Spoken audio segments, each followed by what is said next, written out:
Welcome back, everybody.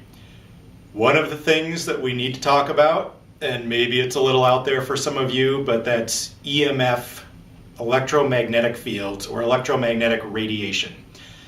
When we sleep, even when we're around during the day, when we're up and about, when we're at work, when we're at home, we're exposed to numerous electromagnetic fields. So anytime you've got electricity moving through a wire, it creates a magnetic field.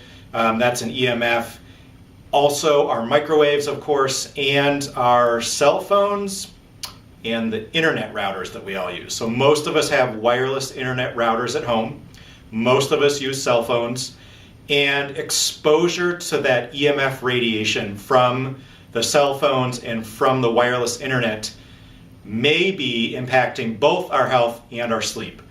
There's still research out on this. However, the general consensus that we hold is it's better to turn these devices off at night and get as little exposure to this EMF radiation as possible, because it's not going to hurt you to get less exposure in the long run, and it may significantly impact your health to reduce your exposure to have higher health in the long run by reducing the EMF radiation that you're exposed to, especially at night. So at night, assuming everybody in your house goes to sleep at night and isn't up all night working on the internet or using the cell phone, you can turn off the EMF devices. So of course, most of us have our phones. A lot of us like to use our phones on our bedside stand as our alarm clocks, or so that we know what time it is during the night. I do this, but turn your phone into airplane mode. That's why it's there, to reduce the cell signal that's coming to and from your phone.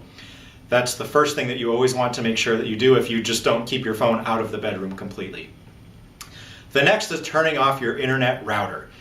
This can be a huge pain in the ass for most of us. My internet router is down here in my basement. All of the bedrooms are upstairs. So at the end of the night, I'm upstairs, I'm getting ready for bed.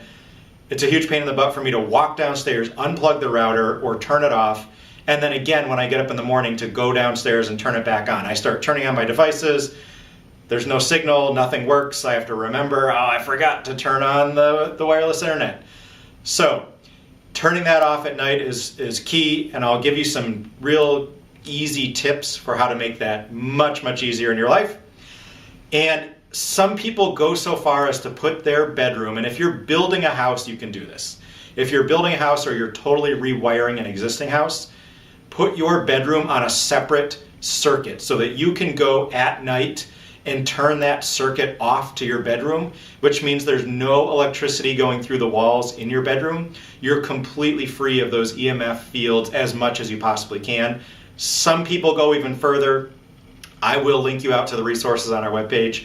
Some people go further to put either under or over the first layer of sheetrock, and then they'll add a second layer of sheetrock. This also increases soundproofing of the room, but a layer of aluminum sheeting.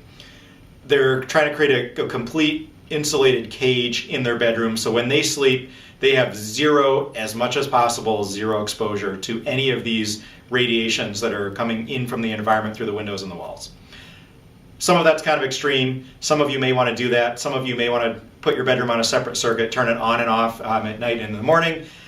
Others of you, when you're running internet cable through your walls, especially on new construction, you can buy, I think, Cat 6 shielded cable so that it's shielded from EMF radiation as it runs through your walls. You can probably do that with some of your electrical wiring as well.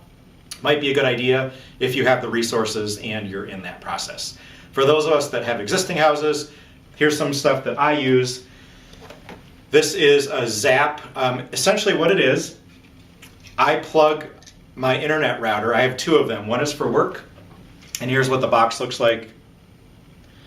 I bought this on Amazon. It wasn't very expensive. It came with 3 of these, and it came with 1 remote. So what happens is I plug this into the wall, and then I plug a light, an internet router, whatever I want into this. So I plug my 2 internet routers into one of these, and they're labeled. You can see maybe that this has a 3 on it. The others are 1 and 2. And then this remote has a 1, a 2, and a 3 with an on and an off button. So I put my internet routers into this, I put this into the wall. My internet routers are in the basement. I'm upstairs in the bedroom right before bed. I simply click off on two of these buttons to shut off my two routers. They completely turn off. I've never had an issue with them not turning off. So this actually has a pretty good distance. You don't have to be in the same room. Mine's in the basement bathroom. I can do this from the upstairs bedroom. And I will show you here in a second when we come back how I do this for this little light here. All right, welcome back. I have plugged this baby right here into the number 3 Zap outlet. Now I can simply just press the on button from anywhere in the house and it will turn this on. You could do this for any kind of a light, any kind of a device, but for the internet router it makes a huge difference to keep this by my bedside so I can turn my internet router on and off and reduce exposure to EMF from that internet router, the wireless signal going throughout my house, especially since I have 2 of those.